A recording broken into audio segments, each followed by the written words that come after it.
The Wes Penre Papers. A Journey Through the Multiverse. The Second Level of Learning. http://wespenre.com.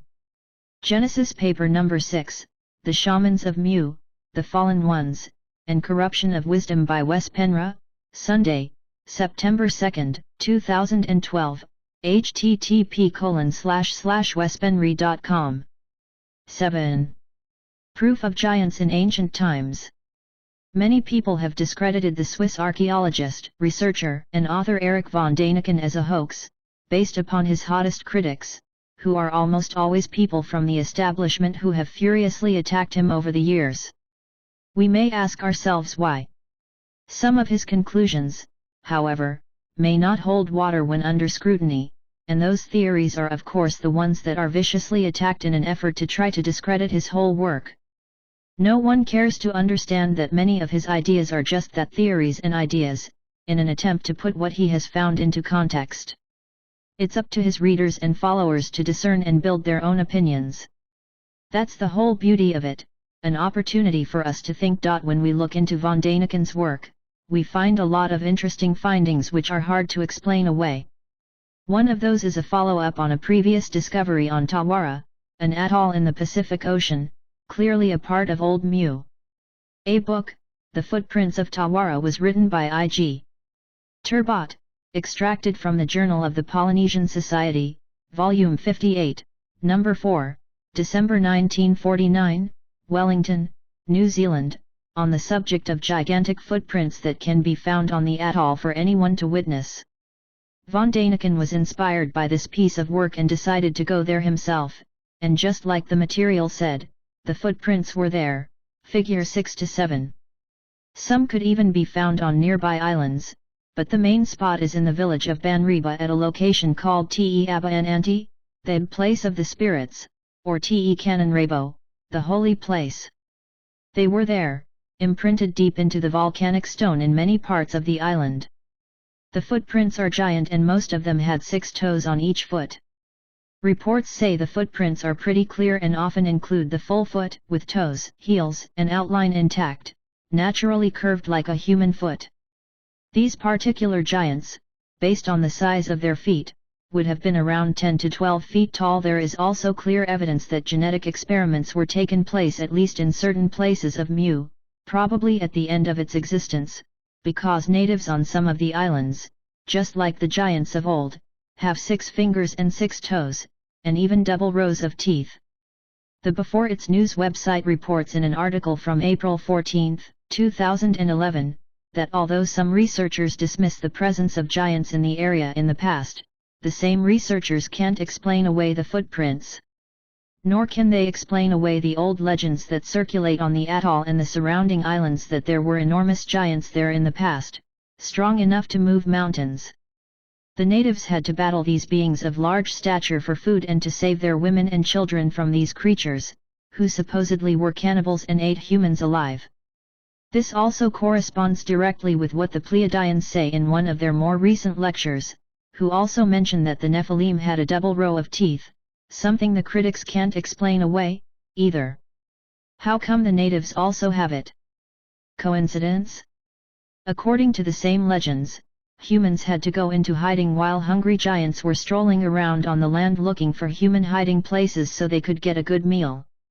The Pleiadians tell us that the giants were not cannibals to begin with but developed into such as they genetically degenerated, which would have happened towards the end of the Lemurian era.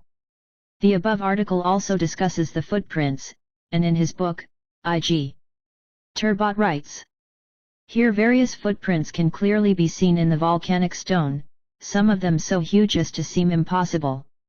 Most have 6 toes on each foot. One footprint is said to be his left foot. It sinks a good inch into the solid rock, a coral limestone, has 12 toes and measures 3 feet 9 inches across the toes and 4 feet 6 inches from the toe to heel.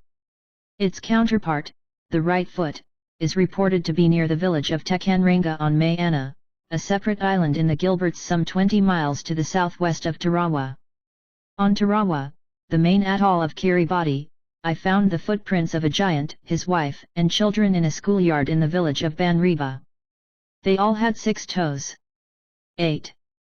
When the natives were asked why one of the names of this location was Place of the Spirits, they explained that the spirits had nothing to do with the giants, but with the ghosts of the spirits whose bodies the giants had consumed. It looks quite obvious to me that these footprints and the legends are remnants of the very old story about the Nephilim, Anakim, and Rephaim giants, all mentioned in the Bible. Still, some of the giant footprints found on the Pacific Islands may very well be of the Titans as well. Our history and literature is full of stories about giants and genetic manipulation. Homer's Odysseus is only one, but it actually tells us about both giants and genetic manipulation, the Cyclops and the Minotaur. 8. A gigantic visit from the Pleiades. Lord Ea seems to have spent quite some time in the Pleiades, like it was a region of the sky he had a certain affinity for, especially the stars Electra and Maya, and had a great influence over a certain group of humanoid/reptilian giants, to such a degree that he managed to bring some of them over here to Earth. I have studied this connection for a while and found some relevant information on this connection, but the best source again, I have to say, has been the Pleiadians themselves. In a lecture in spring of 2012 they told their audience in a channeled session, using Barbara Marciniak as their vehicle, that they are in fact the descendants of the fallen angels, the Watchers. Their ancestors were the giants of the past who descended to earth, and as the Bible says, found the women beautiful and took them as their wives. Their offspring became the Nephilim, the giants who walked the earth in ancient days. The effect this created is the karma the Pleiadian group, channeling from the future, in our terms, are trying to resolve, because the effects of what they did have had ripple effects way into the future, even our future. Speaking of fallen angels, we know from old scriptures that they were connected with Lucifer, the light bearer, and they were rebel angels. The title Lucifer fits well into the character of Ea/Enki, who rebelled against his own people, and the Orion Queen in particular, and therefore also against Mother Goddess. He is the light bearer, because light is information, and he brought information, light, to the early humans and enlightened them. Furthermore, we could probably say that the Syrians, who followed him down here, would be the Watchers/Agigi, thus the fallen angels. This is one way of looking at it, but the Syrians were not the ones who particularly came down here because they found women irresistible.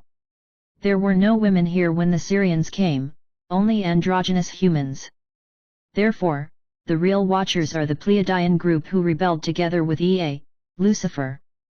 They were the ones who found earth women irresistible and mated with them, and later created the giants, as we shall see now. Ea, being the genetic scientist he was, wanted to expand his creation, humans, by perhaps adding an extra set of genes to our DNA.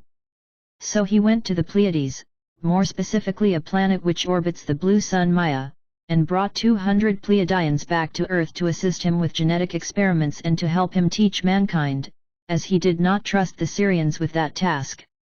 These were the 200 gods angels whom Lucifer, Ea, brought down from heaven, the Orion Empire, to the third dimension of matter, the Earth. Thus, they became known as the fallen angels. This was not peculiar in any way, because the Pleiades was, and still is, a part of the Orion Empire, and Ea was the Prince of Orion. He must have had followers on many planets. On the firstlegend.info website, the author and researcher also makes the connection between Orion, Lucifer and the fallen angels. Most people think that the fallen ones came down here in huge spaceships, or were just giants with big wings, landing on Earth, all males and beautiful to envision. Then they seduced the earthly women, had sex with them, and their offspring became enormous giants. This was not the case, however. The whole Bible story about the fallen angels and the Nephilim is about genetic engineering and manipulation. The Pleiadians came here from the nano world, just like any other evolved star race, and took human male bodies here on Earth. Thus, they did not come here as giants, although they were, and are, giants on their home planet, compared to our human stature. Yes, they found the human females irresistible, and in human bodies they had sex with them. However, that did not create giant offspring, it was just like when any two humans have sex, the offspring were human. However, behind the scenes, the Pleiadians, possibly together with some Syrian groups and Ea himself, spent a lot of time on genetic manipulation and engineering. Marciniak's group has many times confirmed their connection with Lord Ea, or Enki, as they call him. Therefore, it's possible that Ea and the Pleiadians, to some degree at least, worked hand in glove. What the Pleiadians did in essence were to use human DNA. It's unclear if they used the Neanderthal or the Erectus line, or both, and mixed it with their own Pleiadian DNA. The result became another experiment, but the new human probably looked very similar to ourselves. When this new prototype was tested and had intercourse with existing humans on the planet, none of them were yet today's Homo sapiens, who did not appear until after the deluge. The offspring became giants. At first, the baby had to be taken out with a caesarean section, or the poor female would split open when the fetus grew in the womb. So a major part of the fetus development had to be done in a laboratory. However, once they were fully developed they became giants, just like the Watchers themselves, which was probably the purpose. For some reason, Ea and the Pleiadians wanted bodies similar to the ones the Pleiadians inhabited in the Maya solar system in the Pleiades. According to Anton Parks, the planet which revolves around Maya, which would be relevant to this story, is a giant planet called Dubhe, often mentioned in the Sumerian texts. Marciniak's Pleiadians also stress that the Watchers mainly came from Maya, and some from Electra, and later on created the Mayan culture in today's Mexico. Some people, understandably so, don't believe that the Pleiades can have planets around them that are inhabited, because the star cluster is too young. In scientific terms, most stars in the Pleiades are only 75 to 150 million years old. 14. Unfortunately, mainstream scientists in today's world measure time based on how we do it here on Earth, in a linear fashion. Stars don't die. First of all, they transform into another type of consciousness, and they can't be measured, time-wise, like scientists do. Another thing they don't understand is that when they are talking about civilizations not having time to develop around stars that young and hot because these stars don't stay stable as long as our sun, they forget one important thing. Who says that civilizations are developing on all planets which have life on them? Why can't star races from other star systems, apart from a particular one we discuss, colonize these planets any time in their development, or seed them, or transport them there from elsewhere if they have the technology? And what time frame are the scientists talking about? All time is simultaneous, so each planet can be inhabited in its past, present, and future at the same time, to use our concept of time. And which dimension are we talking about? We can go on, and none of the above questions and comments are taken into consideration by the elite scientists of today. They are looking for life that is similar to Earth, not understanding that Earth is a rare planet in the universe.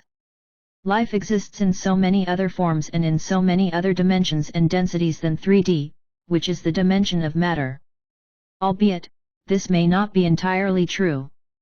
There are those who start to realize that there is more to things than they have thought thus far. But to be realistic, they have a lot of catch-up to do, and it will take time for traditional scientists to fully realize and admit to that they were wrong. This is hard for them, and that the universe is consciousness. On the other hand, those who finance them do not want us to know this, either, and therefore, if mainstream scientists want to keep their funding, they'd better conform to what the financiers want. It is plausible that the Pleiadians with time found another way around having to use their laboratories to host fetuses of the Nephilim. A solution would be to manipulate the DNA of the fetus so that it grew much slower, resulting in that the baby could be born the size of a normal human baby. Once born, the baby started growing in a much faster speed than human babies and children, and once fully grown, they could grow to become 7 to 35 feet tall. The Pleiadians mentions some of them were up to 300 feet tall, which is roughly 91 meters. It is uncertain if these enormous giants were discontinued or not, but they must have had a hard time surviving in Earth gravity. 9. The Children of the Dark Angels. Once the Pleiadian genetic experiments took off, giants of all sizes started to roam the earth from north to south, west to east. It is said that in the beginning these enormous creatures coexisted quite well with the already existing humans and didn't bother them too much, but the more they noticed their advantage due to their height and strength, some of them took advantage of the situation and began to dominate the smaller and, from their perspective, weaker humanity. Of course, these offspring of the Pleiadian fallen angels were the infamous Nephilim, who also found their way to the continent of Mu. Some of these giants were very wise and gentle and fit right into the Lemurian society, where they could be of great help, both from giving a slightly different slant on spiritual matters, knowledge some of them seemed to have embedded in their DNA, and from being able to lift heavy rocks, stones, and to build houses and temples, although none of them as perfect as the ones inserted by the gods. The Nephilim did not have access to that kind of technology. They worked with their hands. Imagine a 300-foot giant lifting something, if giants of that stature were actually common. A few of them together could certainly lift and move very heavy stones, albeit perhaps not whole mountains, as the legends go. It's uncertain if the Nephilim coexisted with the Titans or not. It could very well be that the few Titans who had survived the previous cataclysm came in one, or just a few groups and stayed in one area, while the Nephilim migrated to the big continent from another direction, and therefore they didn't really interact with each other. Another possibility would be that the Titans actually did interact with the early giants, and those who stayed friendly and gentle until the end. Either way, there were others of the Nephilim who were not as friendly, who set themselves up in order to rule over humans. In other parts of the world, this was not as hard to achieve as it probably was amongst the Mu societies, who were born free. Conflicts must have been quite common after a while, probably even open wars between humans and giants. Possibly, it could have been during such conflicts the giants got the taste for human flesh and became cannibals, a trait they may have had dormant in their DNA from having some Syrian genes. Just like the Syrians on the battlefield, the Nephilim liked to eat human flesh raw and while the victim was still alive, according to legends such as those from Tarawa and the southern Pacific Islands. The interaction between the Lemurians and the Nephilim, however, lasted over a long duration of time, probably 10,000s of years, and this must have been when the cultures of Mu advanced into becoming more urban-like societies, or declined, depending on how we look at it. With help from giants, cities could easily be built, and giant buildings would most certainly have been erected for the Nephilim to live in as well. The Lemurian priesthood became more distant from the rest of the people due to that the whole tribes disconnected from nature to a large degree as they moved into cities or villages. Thus, the shamans also lost a lot of their natural psychic abilities and could no longer connect with the 96% as easily as they used to.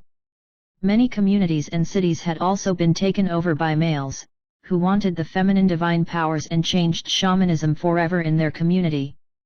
Things started getting more violent and disconnected from the goddess energy, and the ecstatic fire of the early Lemurians faded over time. 10. The destruction of Mu. More and more giants, as they multiplied all over the world, settled down in Mu, and many more of the violent and non-spiritual ones arrived as they noticed that the Lemurian people were easier to deal with because they didn't have an army or any real defense system. This, of course, was because they never had had to deal with war and violence before to any greater deal. History started repeating itself, and groups of Nephilim giants invaded cities and tribes and took humans as slaves. Some of them were eaten. It came to a point in certain regions of Mu, I feel, especially in the eastern regions, which now is the North and South American western shores, when whole tribes had to hide in underground caves in order to stay away from preying Nephilim. All of a sudden, severe earthquakes and tsunamis started haunting the lands, the weather changed drastically all over the planet, and some chunks of the continent fell apart and sunk under the ocean. It seems to have been a gradual process and not a one event, but many humans and giants died when the volcanoes erupted and land and water changed position. Of course, all this was due to orchestrated events, as A.M.E entered the solar system and was intentionally setting course towards Earth. Enlil was behind it, as many of us know, but the whole story will be told in the next paper, and it differs from both Sitchin's and any other version I know of, simply because certain factors regarding the deluge have been overlooked. For the first time in the history of the Lemurians, diseases, plagues, and other serious conditions spread across the land, and many shamans who still had some psychic powers could feel the end was near. The weather became more and more erratic and new kinds of diseases spread between the tribes. Although the Lemurians were not a technological society as that of Atlantis, there was a lot of wisdom that would be lost if Mu was destroyed, and the leading shamans and their council of priests and priestesses were of course well aware of this fact. This wisdom had to be safeguarded for the benefit of future generations. According to Lissa Royal, who is channeling Germain, 300 years before the final cataclysm, around 11,200 BC, the shamanic elders and their inner circle started storing information in all different ways possible. One of the more profound way was that of storing data in seed crystals. Allegedly, these crystals were programmed with the knowledge of old Mu. Reliable and well-trusted couriers were then sent out to different parts of the world, rich in crystalline growth. This way, the seed crystals could program other crystals with the same information, which would be stored in this fashion for potential civilizations to come, for those of the right consciousness to decode it. It is a known fact that crystals are transmitters and receivers of information.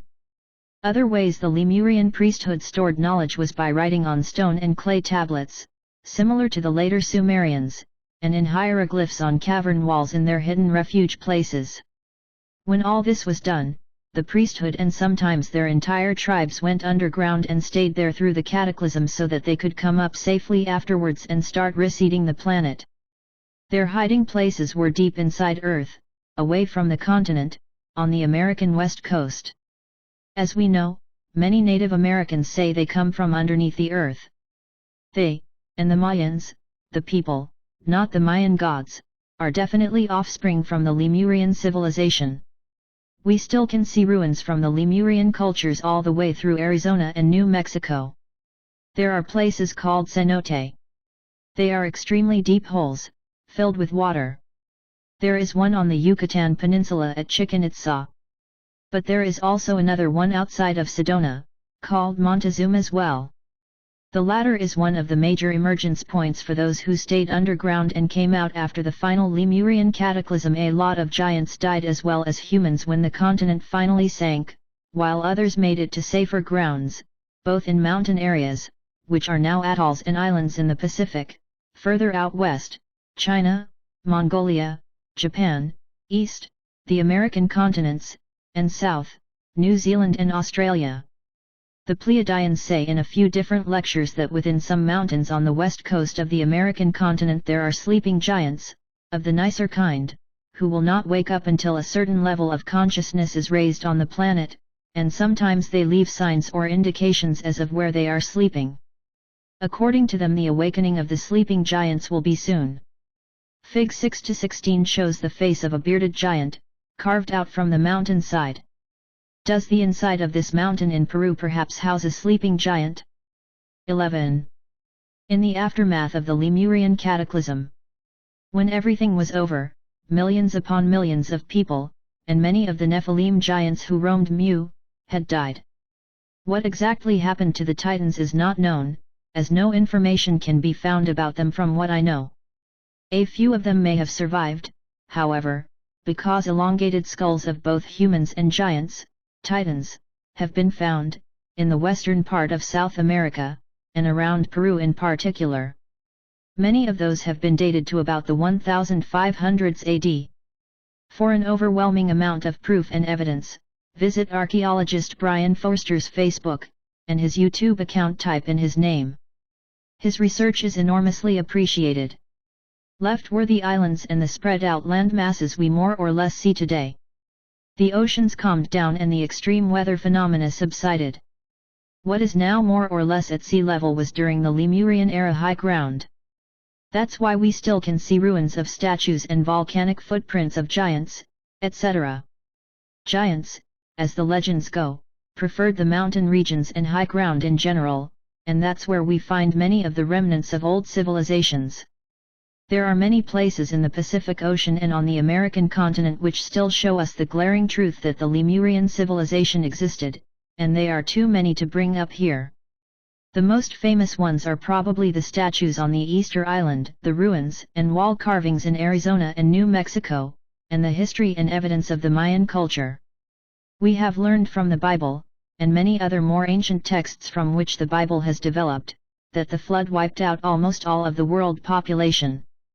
I haven't mentioned the conflicts that happened behind the scenes between Syrians and Pleiadians which eventually led to that the deluge happened, because this paper has focused on the Lemurian civilization, while the next one will tell us what occurred in the rest of the world, and particularly on another huge landmass in the Atlantic Ocean, which was taken out by the flood as well.